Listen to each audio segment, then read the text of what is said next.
Hello everyone, this is Easy Natural English with Liam. It's been a little while since I last made a video because I've been quite busy moving house recently, but since then I've noticed that my followers have increased quite a lot. So I think I have quite a lot of new followers on YouTube, which I'm very happy about. So thank you very much to everybody who is subscribing and watching the videos or listening to the podcast. Thank you all very much. And especially thank you to my Patreon subscribers who really help me to keep motivated during these times when I'm quite busy. You make me think, I need to make more videos and more podcasts because you're helping me a lot. So anyone else wants to join my Patreon, please look for the link below the video or on the description of the podcast. So today, because I do seem to have some new subscribers or some new listeners, I thought that I should kind of talk again about why learning English through listening is so important and so effective, and also kind of how to use Easy Natural English included in that. So first off, if you think, how did you learn your own language? So, for example, if you're a French person, that would be French, would be your mother tongue or your native language. How did you learn that? Did you start with reading? Probably not. So with your own language, we start by listening. When you're born, your parents and everyone around you is speaking and you are just listening. And then maybe after I think it's a year and a half, I'm not an expert on baby development, but after a year or so, you start to speak a bit and then you keep listening, and you start speaking more and more as you get older. And then we are listening and speaking for a long time before we start learning how to read and write in our own languages. But for some reason, when everybody tries to learn a new language, most people, and it's not like the student's fault, it's kind of the system's fault, most people are starting with a lot of reading and a lot of writing, doing exercises. So if you studied English at school, you maybe did some listening in the class and some speaking, but it was probably mostly reading a textbook and kind of answering questions, usually fill the blank type questions. What's the correct word to put in this box? And if you think about it, you did not do this in your own language, and this is a really unnatural way to learn a language. Humans have been speaking for many years. Even I'm talking about in human history, before we started writing, it was speaking and listening first. So those are the most important skills for language. Listening and writing are a kind of smaller aspect of it. And the reason that learning with textbooks and reading and writing first is not very good is because it tends to lead to bad pronunciation later, which is hard to fix. So, if you start trying to read a new language, for example, I'm studying Japanese at the moment, and a lot of English speakers, when we start trying to read Japanese, first we probably use Roman letters, so the same letters as English, trying to read that. We're going to use English pronunciation to pronounce those letters because we don't really know the way that Japanese is pronounced. And you can't just hear it one time and then remember it. So if someone tells you just once, this is how it's pronounced, you're not going to pronounce it perfectly. You've probably had that experience when somebody says a word in English or in another foreign language, and you try to repeat it and they say no, and then you're like, but that's what you said, and they're like, that's not what I said.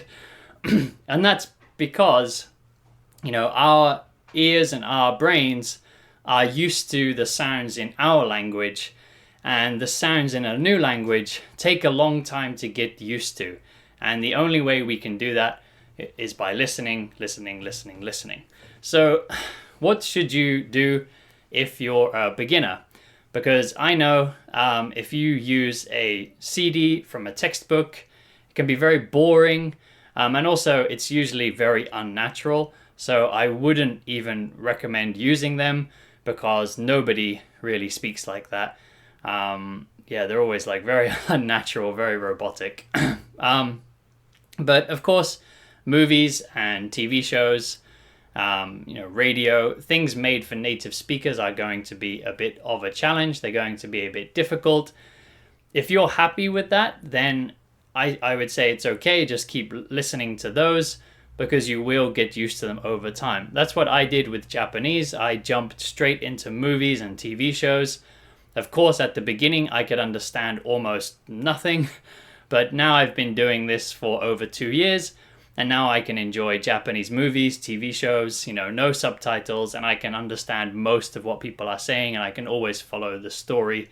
Just after 2 years of doing this, like every day, always trying to listen as much as possible. Those can be a bit difficult. So if you want something a bit easier, then of course you can listen to Easy Natural English with Liam. Or you can try to find other podcasts or YouTube channels like this. I don't think there are too many that are just doing kind of, natural but easier English listening, which is why I started doing Easy Natural English. But you can find channels where they're teaching English grammar in English. And, while you're learning the grammar, you can also use them as kind of easier English listening. And they'll probably, if it's YouTube or something, it will be a bit easier, but they're probably going to speak more naturally than these, people on like textbook CDs and things, because I think those, they're normally actors reading from scripts, and that's why it sounds very unnatural, because if I read something to you and speak, it sounds very different from when I'm just speaking from my imagination like I am now. I don't have a script, so I am making my speech a bit easier than normal, but I'm also speaking quite naturally because I'm not reading from something, and it doesn't sound like a robot speaking, I hope. Things like that can be easier. And then also content made for children or for younger people. So, for example, animated movies like Toy Story or Shrek, or any of these kind of Disney or Pixar type movies. And Disney even has streaming services. I'm not sponsored by Disney. That would be nice. They have a lot of money. But Disney has streaming services where, whatever country in the world you live, you can watch these Disney movies on the internet, and you can, watch them in English, and get lots of like kind of easier listening practice. And, maybe you already know the story already because you've seen it in your language. I'd imagine they're very popular movies. That's also something that I would say is useful, is watching a movie that you've maybe already seen with subtitles in your language, or with the audio in your language. So these kind of famous classic movies like Star Wars or Back to the Future or E.T. or Jurassic Park, these movies that probably a lot of you have seen, unless you're like unless you're much younger than me, and now I sound really old talking about movies like that. But you've probably seen these kind of classic movies in your language with the subtitles, or with dub, which is when you change the language that we're speaking. So now you can watch just the English version, and you already know the story, so it'll be easier to follow. The good thing about listening practice, and I say this all the time, is you can listen while you're doing other things with your hands. You can listen while you're cooking, or cleaning, or walking. I actually have just been for a walk while I was listening to Japanese podcasts. So it meant that I got a good hour of exercise. I got an hour of fast walking, while getting an hour of Japanese listening practice. And that is killing two birds with one stone. That is getting two things done at the same time. Today I've been teaching all day, so I've been sitting all day. I needed to do some exercise, and also I wanted to study some Japanese. So yeah, I put on my podcasts, Japanese podcasts, and went for a nice walk. And that's something that I do most days. I try to go for a walk while I listen to podcasts. So it's good for my brain and my body at the same time. It's a very good habit. If you have time to do that in your day, I really recommend that. Try to go for a walk while listening to the podcast. And sometimes it helps me focus better. Because I think if you're sitting at home, if you're just sitting on the couch like this, listening to a podcast or something, maybe it's easy. If you're watching the YouTube version, maybe it's okay because you're watching me and you can keep your focus. But if you're just listening, like to the podcast version, just to the audio, perhaps you can easily get distracted, start looking around the room, maybe start looking at your phone. But when you're walking, it can be kind of easier to maintain your focus, maintain your attention. And personally, I find the same thing when I'm doing the dishes too. When I'm washing the dishes or doing the laundry while I listen to Japanese, I find sort of moving my hands actually sometimes helps me concentrate more on what I'm listening to. So yeah, this is the good thing about listening. Although it's very important and we need to do a lot of listening to help us understand better, speak with better pronunciation, speak also with more correct grammar. The good thing is that it's easy to do. We can do it while we're doing other things. Yeah, walking, cooking, cleaning, doing other kinds of exercise or anything really. So what I would recommend, like I said, if you're a beginner, try to find some easier things. Or just anything that you can enjoy. If you're watching a movie and it's so difficult that you can't even enjoy it, it can be hard to concentrate and you might lose your attention. But if you find you can concentrate, then don't worry. Just listen to anything because you will unconsciously, without thinking, you will get used to it. You don't need to try to get used to it. You just need to listen and pay attention and enjoy it, and you will get better at it. And if you're someone who, for example, finds this channel a bit easier, if you're listening to me and you find you understand everything really well, then this kind of content, this kind of easier content, I would use it to focus more on grammar structures. So I would keep watching movies and things to try and train your ears to get used to like faster, more difficult English. And when you listen to easier things like this or like children's movies, use that as a time to really focus on grammar. So that's what I do with Japanese things. I watch Japanese movies and listen to like Japanese podcasts made for Japanese people, this like real native level.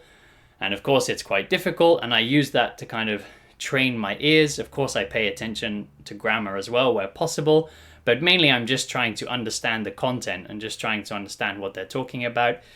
But then when I listen to podcasts and things that are a bit easier, they're kind of similar to my channel, I use those ones because I can hear them very clearly. I can hear, 100%, pretty much 100% clearly what they're saying. I use that time to really focus on like little bits of grammar and also try to repeat some things that they said, kind of be like, oh, that's a good sentence. Maybe I want to say that one day, so I try and repeat that sentence. And then also use them for language shadowing, which I've talked about before, is where you just listen to a recording of something and just try to repeat as much of it as possible. So yeah, whether you're beginner, intermediate, advanced, I think you can learn different things from different levels of sort of listening material. So whether it's a beginner material or a difficult material, I don't think it matters too much. I think there's different things you can learn from easy things and from difficult things. But anything is just going to help your brain and your ears get used to the sound of English, get used to the structure of English, the natural sentence structure and grammar. So yeah, just keep doing as much listening as possible. And yeah, even though I've been busy recently, I'll try to make some more videos for you and some more podcast episodes. So thank you all very much for listening today. Don't forget to subscribe, like, and comment on YouTube. Follow the podcast. Everybody share with your friends, and I will see you all back here next time.